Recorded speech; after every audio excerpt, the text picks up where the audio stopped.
if I could give you the opportunity to give a piece of advice to Regis Labrie. Yeah, it's funny. I've been thinking about this. What would you do? Yeah, I would say good luck next season. You're going to need it. Chance. Yeah. You're going to need it next year. This isn't advice, but I'd say be wary of the second season in the Premier League. If you add European football to it, he's got to add to his squad. But you're going down next year. What's happening, everyone, and welcome to Who You Got, powered by Betway. I'm delighted to say that today, for a very special occasion, we have the wonderful Flav Io Briatore in the house. Flav, thank you so much for finding the time, mate. Welcome. Yes, in there. Mate, an honour. Mate, I just... Are you celebrating? Are you celebrating already because Tottenham have survived? I just want you to say, well done. Just something. You've been dining out on this idea that Tottenham Hotspur are going to get relegated this entire... You were going... He was ringing me up. People won't know this at home, right? You were ringing me up going... When do you think you might get relegated this season? Is there any chance that this could happen at Stamford Bridge? Do you remember saying that to me? I don't know, yeah. Right, and now it hasn't happened.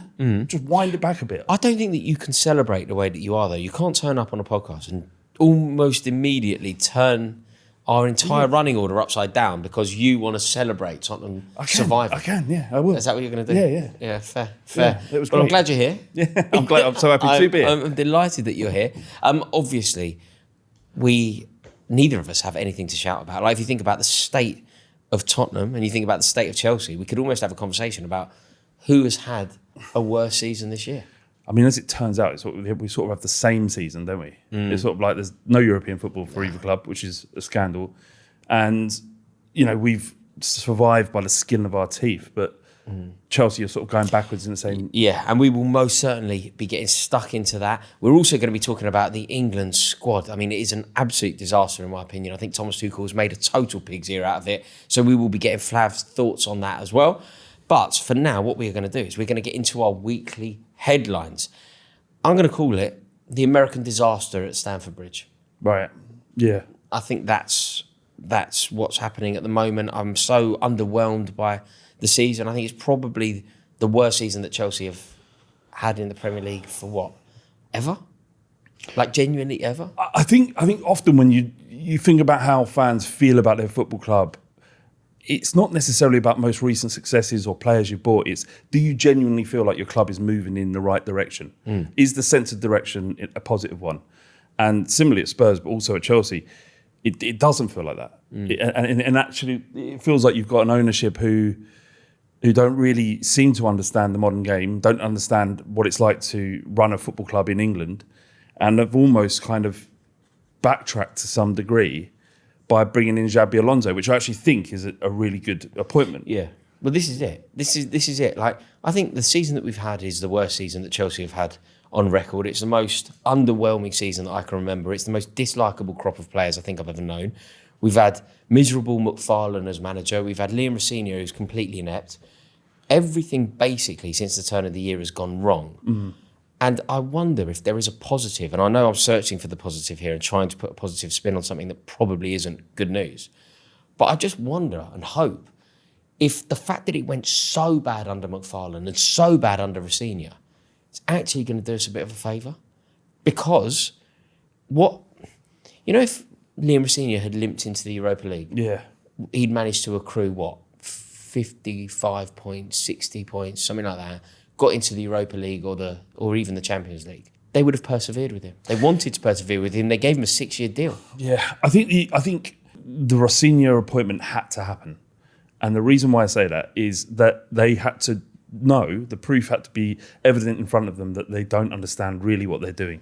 And their approach to football in England isn't the same way that you might get success in other sports.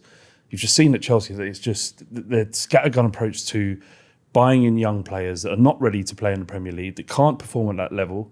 No team of that general age group has been able to compete in the Premier League. And they just thought, we do know what we're doing.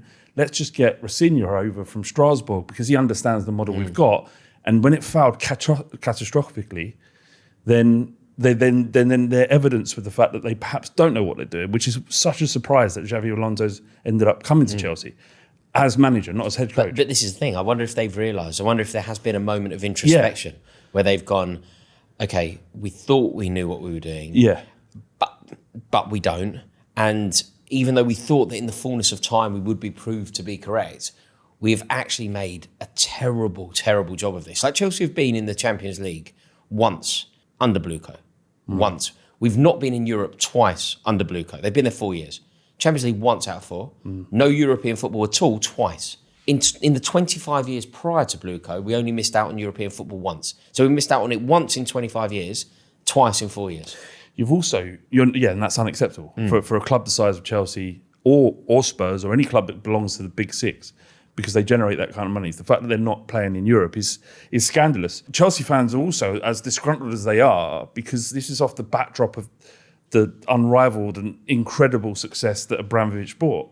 So you've gone from Abramovich to the crisis of not knowing what was going to happen to your football club, eventually being sold by some sort of government-led incentive to sell the football club, and in come Bluco and Holdco and spend huge amounts of money on the club and a commitment to invest. And then you just think, and at the time as a Spurs fan, I was watching it going, how have they done this again? Like, how have they landed on their feet from this perspective?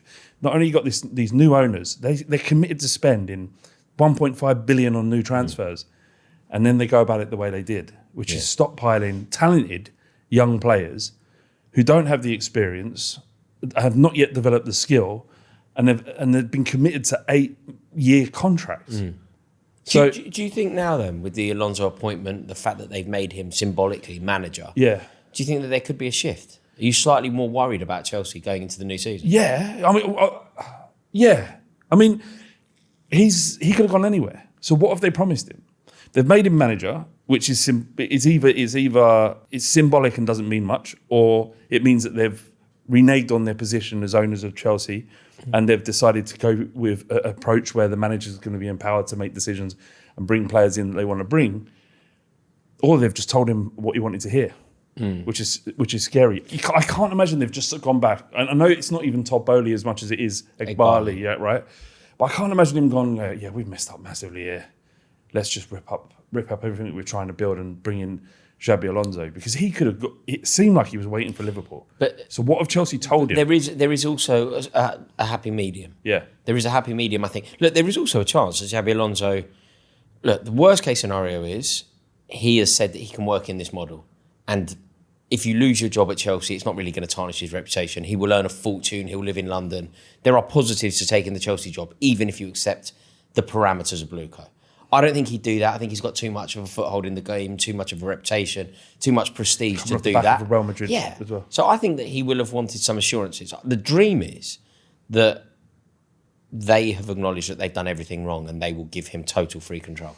The truth is probably somewhere in between. Yeah, I agree. I don't think it's gone as badly as it needs to in order for them to hand over, that kind of control to Xabi Alonso. But they made the right decision. Like, if you think of the gravitas and the charisma and the stake in the game that Alonso has compared to Rossinha, the problem is when he went into the dressing room and they didn't believe in him. They didn't respect him.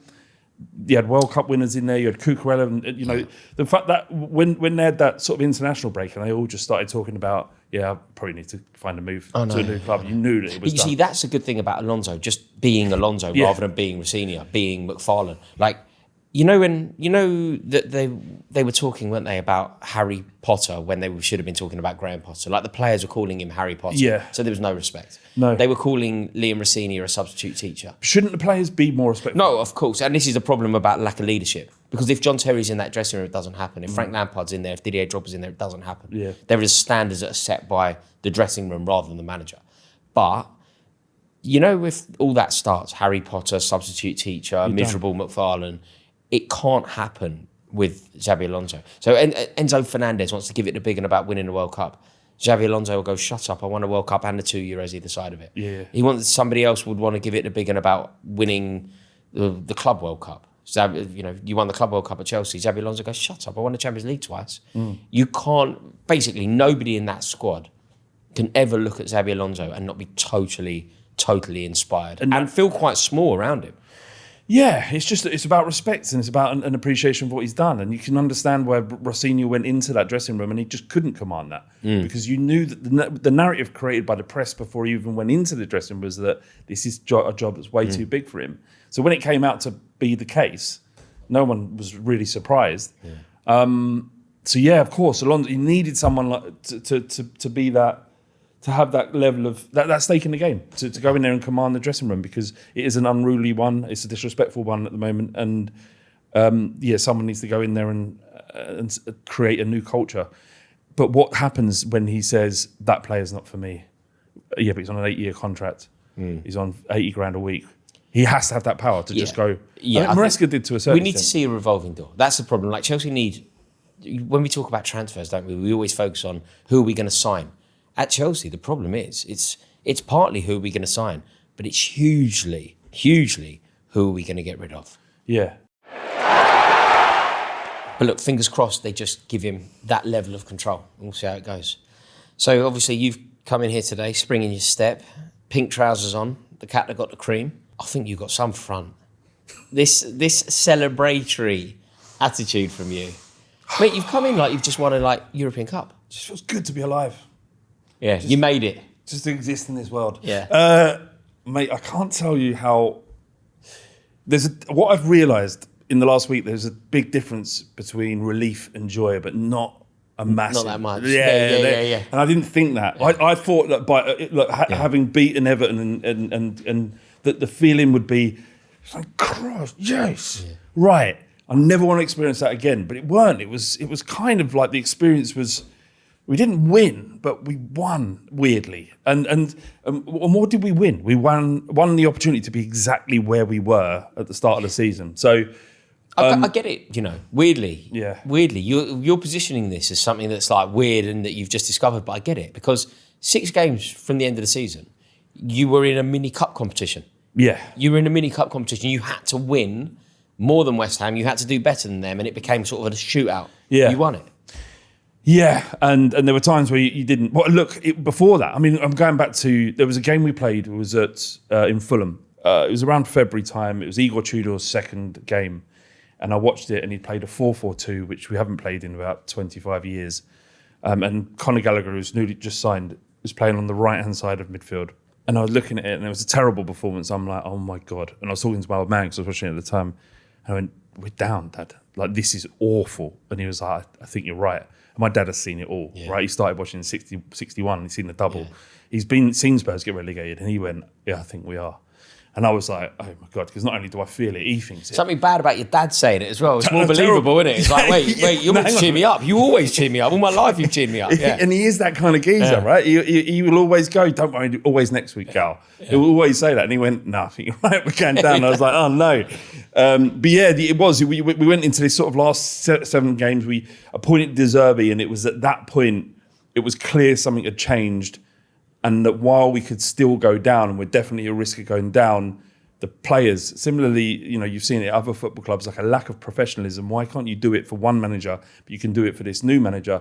And the reality is, they're human beings that react to certain type of messaging. Yeah. And De Zerbi got them playing and got them wanting it. And James Maddison was being interviewed to this effect over the last 24 hours. And he said, this is weird for a Premier League footballer to say this. He goes, we all thought we were down before De Zerbi came in. And then the gift came in, and then he was like, all right, well, maybe we've got a shot. And then you start to think, well, if we'd stay up, what might it be like next season? But the situation was comparable to what you've gone through at Chelsea, was where we were forced to be in a situation where we had to give the new manager everything you wanted. We tried to get De Zerbi before Tudor, and he was like, no, I'm not taking that job. They've obviously come back and go, all right, well, whatever you want, you can have. Yeah. And that means, say, on transfers, it means who the new incoming sporting director is. Is this good news? Yes. This is good news, right? Because De Zerbi's a football man. Venkatesham isn't. Absolutely. You want De Zerbi making his decision. Yes, you do. The risk is, though, that and it's the old school way of doing it. It's the Ferguson, Wenger, right away back. Yeah, it's the old way to do things. But the problem is that when you lose, the reason why clubs and owners don't want to do that in the modern era is, if you lose the manager, you lose everything. The infrastructure, everything falls apart, and you've got to find a new manager to rebuild from what De Zerbi has left. The multi-Premier League dynasty at Spurs that he's left. But it's funny that it's seen as being something that's either new or something that you don't want. Because I think that every single football club that has been successful continuously have been built in a particular manager's image. I think so. Like, the days of Shankly having his version of Liverpool, Paisley having his version, Sir Matt Busby having his version of Man United. I kind of understand that those days are done in the way that it once was. But equally, Arteta has built Arsenal in his image, and it has been to their benefit. Guardiola has built a version of Man City. Yeah. It's big characters institutionalise football clubs. That's what happens. Abramovich and Mourinho at Chelsea, Klopp, Wenger at Arsenal. Even Daniel Levy at Tottenham. It might not be a manager, it might be an owner, whatever it is. But that way of working has sort of shifted to this new model where you have sporting directors that create a culture and decide who the head coaches is and decide who the players are. And if that head coach goes, it don't matter because we can fit another one in like they do at Brighton and Brentford and Bournemouth. They do it really well because they're at a certain level. I think at the biggest clubs, you can't really operate like that. So Arteta went from that and having a system around him to becoming the man at Arsenal. And it's right, it's correct. They've just won the title. They probably will go on to be very successful in the future. They're not necessarily worried about what might come in 5 years' time when Arteta might want to manage Barcelona. Who you got is powered by our friends at Betway. Take a spin on Betway's daily prize wheel. It's completely free and every single spin is a win. Click the link in the description below. So do you think that if De Zerbi now gets this same sort of power at Tottenham, like you and I, nobody can win this, despite you trying to celebrate. You've had a terrible season. We've had a terrible season. And you and I could have a fight over who's had the worst one. But that's equivalent to like two ball geezers fighting over a comb, right? It's like far off. There's no winners here, right? No, it's true. But going sort of glass half full, are you now quite optimistic about what's in store? I think we should both be, and I'm not saying like this is, that's Tottenham and Chelsea circle jerk, right? But we should both be much more optimistic about our futures than we were 6 months ago. Yeah, I'm inclined to agree. Because I have no faith in our ownership. I do have faith in De Zerbi. And Chelsea fans should have faith in Xabi Alonso because, Eghbali and Bowley don't know necessarily a lot about the Premier League and the British game. And I would argue the Lewis family, despite supporting Spurs for a long time, know even less about sports than Eghbali does.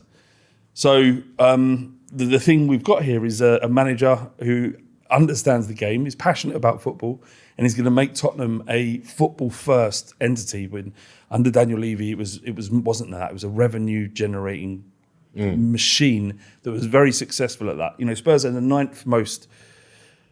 generate the ninth most revenue in the world. Yeah, and you were potentially going to be in the Championship. That was the moment where you're like, wait, in all of football, the ninth most wealthy is Tottenham Hotspur, and they could end up. It's ninth most in terms of being able to raise money. It's not like profit, but it's essentially what you can spend against. But and we were going to go down. But do you know the reason why? It's because when the the direction and the desire and the belief of what your football club should be isn't how good can we make the first 11, but is about making a world-class stadium and having NFL and having Beyonce on there for nine nights in the summer and all this stuff that Spurs became well known for. That's what happens, is the football starts to foul. And we've been consistently fouling for 5 years. And it's going to take someone like De Zerbi who has the minerals to go in there and make change and force the owners to make change. And to give the Lewis family some credit, it might be part of the reason why Daniel Levy is no longer at the football club, that they see that his direction and his vision for the club wasn't the one that they want to follow. You see, if he now does a proper rebuild at Tottenham, like I think you've got a lot of players there that are probably not good enough. The transfer strategy over the years hasn't been good enough. No. Like Richarlison is the sort of player that I immediately think of. Who survives a rebuild? Like what players at this club do you sort of build a team around? It's a tricky one to answer because our best players are like James Maddison, who's just come off an ACL. You've got Richarlison, who's going to be out the door. Basuma will be out the door. We've got potential issues around Romero and does he want to stay?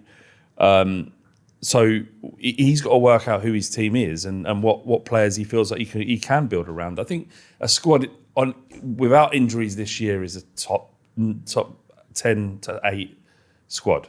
Without the injuries, I think he would have got us there. And then what's the signings? Like what positions even, rather than people? We've got too many runners in midfield. Got two Palhinha, Gallagher, Yeah, Gallagher, Berrival, Gray. They all do a similar job. So we need to change the profile up a little bit. So in a dream world, if we're really aggressive, if you believe what our chairman posted this week was that they're going to change the wage structure, we're going to be more aggressive, then you're looking at players like Adam Wharton, Alex Scott at Bournemouth, that sort of midfield. We've got this young kid, Vuskovic, who's been tearing it up in Germany. He's going to be coming back to potentially be a part of the first team. If Romero goes, he might go on loan. So there's that. They're trying to bring in, Andy Robertson from Liverpool. Doesn't excite me, but then he knows how to win. He knows how to develop. Nothing wrong with a stabilising force, is there? Even if they don't play, even if they're a part of that dressing room, it's creating a new culture, I think, which is why I think Gallagher was brought in as well. Yeah, I think you're probably right. Do you know what I thought we could do? Like a new strand for this podcast. Okay. I'm going to call it Memory Lane. Oh, good. Right, so just across this season, I thought that we could discuss just sort of the personal highs and lows, the good moments, the bad judgments, the good takes that you've had, the terrible takes that you have undoubtedly had. Yeah. And I was wondering if anything has stood out to you. Like what if you boil this season down, right? Yeah. What moment do you kind of remember in a good or a bad way? Well, I remember thinking we could potentially win the league Got to have a good memory. in August when we went to the Etihad and we beat them 2-0. Yeah, that was mental. I also remember us having a conversation around that time, and I thought Frank was the guy. Well, no, you. I mean, it was clipped up and put on the internet, and many people, Ridiculed me. Yeah, that ridiculed me, and they said that because I said where will Spurs finish, and I said fifth, and then you laughed at me, and then I said I get these things right. Don't laugh at me. Yeah, that is what you said. Yeah. I went, where are we going to finish? Where are you going to finish? I'm good at these You went things. fifth. I'm good at these things. I laughed, and you took it really seriously. Do you know what's really painful for me? Yeah. Do you know what I think? Like my overriding memory. If there's like one moment this season, do you know what I feel like it is? This whole season sort of boils down to Max Dowman. That game when Arsenal beat Everton at the Emirates. That's when they won the league. That's when it happened. Like we might not have known it at the time. But if you think about the season, if you think about the trajectory that Arsenal were on, if you think about the question marks about Arsenal, Everton were in control of the game. They were playing well. Arsenal didn't really look like they were threatening, and they threw a Hail Mary. That moment doesn't happen, Arsenal don't win the league. That, I think, is the moment. What, did you think that going into the end of the season, because I was of the opinion when Man City beat them at the Etihad, Yeah, I thought they were going to win it, yeah. You thought Man City were going to do Yeah. it? When they beat them, and that's why you've got to give Arsenal credit. Off the back of that, they lost to City, and then they didn't concede another goal from open play until they won the league. No. I mean, should we respect them? No, I have no respect. Right. I have no respect. Good. But I thought we were bordering on... No, I just think that when you think about like the moments of the season, they'll generally revolve around like the most historic. Well, I think that did it. Yeah, well, mate, there's Like, that. if you ask me, what's the Chelsea moment? Like, what's the Chelsea moment of the season? I mean, I genuinely don't know. We beat Barcelona, we played quite well, but it ultimately counted for nothing. Beat Liverpool, played all right, ultimately counted for nothing. Yeah. Beat Leeds at Wembley, stopped them getting to an FA Cup final for the first time in 54 years. That's good. Yeah. No, similarly, we don't have a lot to shout about at Spurs. I mean, I think that the moment of the season is probably when the arm across Raya that was inexplicably ruled as goal in West Ham, that could have kept West Ham in the league. Yeah. I don't want to have another conversation about VAR, but we have to. Because Is there a top moment for you, Tottenham? Like, is it the Etihad win? Oh no, you did quite well in Europe, didn't you? Yeah, I mean, actually, tearing apart Atletico Madrid at home was wonderful. We thought, because this was come off of just drawing at Anfield 1-1. Yeah. And we thought, oh, hold on a second. Yeah, Igor Tudor does know what he's doing. Yeah. Yeah, and then you realise that you take pressure away from footballers and they find the sport easy. It's like, it's like big surprise. They can actually play football when there's no pressure. When you add pressure to a human being. It's like me today, taking penalties. Yeah, how did you find it? I suddenly have a lot more sympathy for Gareth Southgate and David Batty. I suddenly get it. Yeah. You know, like before, I would have been really scathing. Like, you know, when Carragher missed for England and all that, I'd be like, what are you playing at? Nah, mate. Nah, you've got to be sympathetic. It's not easy. I can. I've not easy. I've been watching, and I wasn't at Wembley Stadium, believe it or not. No, I can imagine. Chiswick. Well, I remember how unsympathetic he was to Kieran Trippier at the World Cup. Yeah, because he cost us. He did cost us. I won't forgive him. But he's a high pressure environment. No, there are certain things that you always have to like steadfastly stand by. Yeah. And Kieran Trippier costing England at the Euros is one of them. Tried his best. Is definitely one of them. What about the overall performance of Fernandes? I mean, he's going to leave, and I think he has to leave. I actually want Enzo Fernandez to leave Chelsea, probably not for the reasons that I once did. He's been brilliant for us this year. Yeah. He's exactly what you want in that midfield. You know, he plays with an edge. He's quite snarling. He kind of gets it. Like when Chelsea play Leeds, he goes into tackles. When Chelsea play Tottenham, he seems to always put in a big performance to score. Was £100 million, was he worth that money in the end? I can see this season, what he has demonstrated to me is that there is a good player there that could be that. Yeah. Like, I think he's going to go to City. Like, I really do. Like, you know, that he was obviously making eyes at Real Madrid, and you can see why. Like, South American, the Iberian thing, and then obviously Real Madrid, and he might get that move. And I can kind of see him doing well there, but I also think he'll do well at City. He's a good player. Do you know what he's good for as well? He scores a goal against Paris Saint-Germain in the Champions League, and he's showing their fans his Club World Cup badge. Chelsea play Man United. He gets Mason Mount around the throat. Chelsea play Tottenham. He scores a blinder. He's always on it when it matters. Big player. Man, big game player. Yeah. What about Bruno Fernandes? Yeah. Why are you putting on glamorous accents? That's his name. That's his actual name. Right. Do you always do this, or are you showing off because you're on? You're on. This, I just like it. You're on this week's Who You Got. I just like it. So this is something that you do on everything you do, or just on Who You Got? That's powered by Betway. That's his name.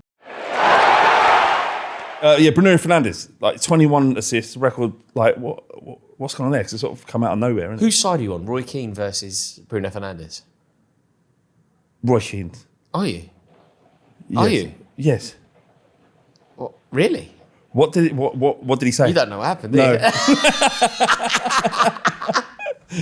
What happened? I think weirdly, like I love Roy Keane. I think he's a governor, but I think he might have got this wrong. What was so Bruno Fernandes? Have you not been following it? I've been following this like a soap opera drama. Right. No. Tell me if you've been watching this. By the way, can someone go single? Can you do me a favour? If you have been investing in this story the way that I have, comment below. I'm so into this. I can't.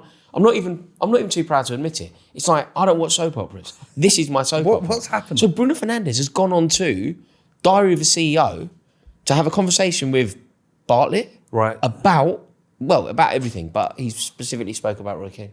Roy Keane? Yeah, because Roy Keane has been... Mate, keep up. You need to buy an OK magazine now and again. Roy Keane has been saying quite severe criticism about Bruno Fernandes, including misquoting him. Is this about the substance of the man? Is it about how he behaves on the pitch, or what is it about? Well, then Roy Keane has taken to Instagram and he's put up a picture of a donkey. And the quote is, some donkeys think that they're lions just because they have so much noise around them or whatever, because they hear the noise. I haven't been aware of He's this. a Facebook mum. But but it's a strange thing given the fact that this has probably been his best season in a Man United shirt. Yeah, I mean, I think I think that the nuance around football is often lost, and it's very rare for me to say this, but I'm going to stand by it. Right. I think I bring the nuance on this discussion. Yeah, I really do. I think Bruno Fernandes is one of the best players in the league at the moment. He's clearly the best Manchester United player at the moment. He's clearly the best Man United signing since Ferguson. He's obviously one of the best players in the world in his position at the moment. That's all fine. Yeah. Where I don't necessarily think some of the criticism is wrong is, I've had people trying, like, here's one. I sit next to Adam McCullough regularly. Adam McCullough was trying to tell me that Bruno Fernandes is a better player than Bernardo Silva. And I was just like, mate, no. What you doing? No, but you can't talk to Man United fans about Fernandes. Bruno Fernandes. You can't. It's like you can't talk to any fans of any football club about a decision that's gone against them. That's not irrelevant. A Man United fan's opinion on Man United players is completely irrelevant. Not worth listening to. Yeah, some. And what's happened is with Bruno Fernandes, because he's been very good for them. Like I do some work with another Man United fan, TalkSport, and he's trying to put Bruno Fernandes in an all-time Man United 11. And that's when I'm just like, mate, he isn't in their second 11. Like, if you did a Man United, right, Keane, Scholes be the midfielders. Yeah. There's no way that Bruno Fernandes is a better player for them than Paul Ince was. No way, but he's winning the double. Also, like, what? Who cares? Like, you're not. That's kind of you're not on a football podcast. No. But also, it's like, Mate, I love that. Mate, Flav, we've got this big question for you, right? What we're going to do now is we're going to talk about this segment, and we need your notes for each manager. Flav, what do you think Mikel Arteta should do for Arsenal? Don't care. No. Who cares? No. My point is, glad we booked you. No, Rory. My point here is, like, if you're like over the age of 12 and you're arguing about whether or not Fernandes should be in the top United team of all time, it shouldn't concern you that much. I don't think. Do you know what we do for a living? Yeah, I know, but I feel like I'm above certain sort of conversations. Mate, you're below everything. You're not above it. You're not above anything. Fair enough. Who you got is powered by our friends at Betway. Take a spin on Betway's daily prize wheel. It's completely free and every single spin is a win. Click the link in the description below. If you had the opportunity to counsel Mikel Arteta for the better, what do you think Arsenal need to do? How do they improve next season? How does he do what the great Arsene Wenger never did, and that is retain a Premier League title? Probably do exactly what he did this year, but what he should actually try to do is win it in a proper way, and not using kind of set pieces and relying on refereeing decisions to win you the title, because that's what's happened. Yeah, I think the answer to this, right? You feel that's unfair? I don't agree with you. I don't think it's unfair. I think your criticism my point is that he can play a better brand of football. In the last 5 years, he has played a better brand of football. Then 1-0. But exactly, 1-0. And then he found a way, and to his credit, he kept adapting to the point where he's managed to figure it out. This is how I stop Pep Guardiola from winning the league, and this is the way what was necessary to do it. Next season, you might think, I want to see a little bit more. He might, and I guess now he's the front runner. It's a weird time, isn't it, the Premier League now, because you've got a situation where Mikel Arteta should be favourite for the league. You could argue that Mikel Arteta is the best manager in the league. Yeah. He certainly wasn't that 2 or 3 years ago. Yeah. So he's now got himself into a situation where the league is weak. He's actually quite fortunate because he's timed his excellence at the most precise, brilliant moment for him. It's like the equivalent of Jurgen Klopp. Jurgen Klopp built an amazing team, but it was never really the best team in the country. Like, they won the league, but they were always fighting. It was a terrible time to create a brilliant Liverpool team because Man City were better. Yeah. Whereas Arteta's timed it to perfection. Yeah, he is. He has, and this is a relatively young clutch of managers that are kind of inexperienced. You think like 10 years ago, you had like Conte, you had Guardiola, you had Pochettino. Wait, do you know Arteta is now the longest serving manager in the not in the league, in league football? Everything is set up in league football. In league football. Wow. Someone left. Someone I mean, it shows you what an incredible coach he is, and to just exist in a job for 7 years is achievement enough. Yeah. But to win, and now, it's hard for me to say, but Arsenal were primed to go on and should build on this success. They should retain it in a way. Yeah, from this point onwards. I mean, you're looking, if it is Maresca at City, you would think, like, Arteta won't be bothered about Xabi Alonso. He won't be scared of Michael Carrick. He won't be scared of De Zerbi. It would be only Guardiola who gave him pause for thought. And he's no longer there? It's worrying. Yeah. So what do you think Arsenal need to do? Your counsel for Mikel Arteta would be to play a nicer brand of football. Mine would be sign Kvaratskhelia. Yeah, left winger. That would solve massive... It wouldn't solve any problems. It would just make them do you know what it could do? It could actually solve the problem that you're suggesting. Which is? I think if you have somebody who is as much of a maverick, as cavalier, and as effective as Kvaratskhelia, you're going to therefore be more entertaining.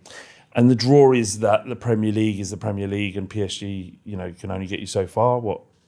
I think the draw is Arsenal. Arsenal are a bigger club than Paris Saint-Germain, of course they are. Arsenal, the allure of the Premier League is stronger than the allure of Liga. And I think the prestige of joining the champions, potential European Cup winners, I don't think it would take too much convincing. That scares me. It does? Yeah. I mean, I hope everything I've said doesn't happen, but that would be my counsel. Yeah. I mean, yeah, something specific as signing a player, but to want to retain it, Arsenal have been the most, a nightmare to play against. You can't score goals against them. They've got the best defence already. If you're adding players like him to their front line, that is, yeah. I mean, they would win the league at a canter. I think you're right. What about Roberto De Zerbi? If you could have a word and say, listen, this is something to do, one thing. Yes, it is create a culture at the football club, one that's not existed for a long, long time, to enforce a will on the, you got to manage upwards so that they know that the motives of the club are about what happens on the football pitch. He's got players that will get us into the top 10. The expectation next season isn't about finishing top 4. It's about seeing a better brand of football and do we feel like we're moving in the right direction. So just continue to do what you've already done in the first 6 games. And he's already spoken at length about the fact that the work has started already on what happens next season. What is the expectation for you? I think a top 8 would be a great season. Europe, some sort of European football. No, not Conference League. I never want to ever be. Can you? I mean this with all respect. Yeah. Are you allowed to be sneery to that? Yes. You've won 1 trophy. I've been knocked out of it. We've been knocked out of it. Under Conte. Did you? Yeah, in the group stages. Never. Yeah, Mura. Have you heard of them? No. No. They beat us. I need to talk about that more. I've completely forgotten. I'll send you some notes. Thank you. Yeah, I'll bring that up. I think Bournemouth can be sneery about the Conference League. I don't think it's fair that English teams should even be in it. Yeah, I've kind of seen it. I actually just think about it in terms, I know we're going off kilter a little bit here, but I don't think there won't be an English team that doesn't win the Europa League for the next 10 years. We just pass it around. Yeah. I think. Which, I mean, I'm glad we won it first because it kind of meant something. That's where it lost its value, though. When Man United and Tottenham played out that final, that's where people went. Yeah, but it means more than Villa because we beat Man United. They beat whatever that team was. Fair. Yeah, so just about for the Roberto De Zerbi to create culture, continue to do what you do, you've been doing, and we will be okay because the level of expectation. Ours is similar, mate. Yeah, ours is similar. It's about culture. Yeah, it's about culture. It's about being brave enough to not toe the party line from the ownership, and managing to the fullness of your capacity. Like everything you said about De Zerbi is exactly what Alonso needs to do. Yeah. What do you reckon, Carrick? What do they have to do? They just need a whole new midfield. I feel like they need centre backs as well. I know Maguire's. They might need one. At least. They might need one because they've got a lot of injuries going on, haven't they? I just think that they overrate their players massively. I think they've gone on this run. They're in a complete state under Amorim. Carrick's come in and just gone, all right, we're just going to do 5-a-sides in training and Kobbie Mainoo, you're going to play in your position, Fernandes is going to play in your position. But you look at, maybe I underrate them, I don't know. And, I think giving Carrick the job is a risk, and but it's impossible not to give them, given the fact that they're most informed team since he took over. But can he manage 2 games a week with Europe? Yeah. He'll need to. They need to sign someone as well. Whoever that midfielder is, whether it's, Elliot Anderson is probably going to go to City. Yeah. But maybe Wharton, somebody, Belabor, someone in that central midfield role. Yeah. Tchouameni. I can't see anything other than 18 months from now him being gone. Carrick. Yeah. Really? Yeah. I think it goes one of 2 ways. I don't think it goes just fine. I think they are potentially going to win the league, or they're 12th. I've been speaking to a lot of Man United fans, or they've been telling me actually that the actual rivals for Arsenal next year is Manchester United. Yeah, they do believe it. Yeah, they do believe it. They do believe it. I don't believe it, but I. And you're good at these things. I trust me, I get these things right. And you are good at these things. Yeah, it's just. I just think I'm merely asking the question: were things so bad under Amorim that it just took a different? So anyone else? Yeah. And then put someone who understood the club, but just to say the right things, and then maybe there's something in that. And do you know what, Flav? I've been thinking about this one for a long time. If I could give you the opportunity to give a piece of advice to reduce Labrie. Yeah, it's funny. I've been thinking about this. What would you think? Yeah, I would say, good luck next season. You're going to need chance. it. Yeah, you're going to need it next year.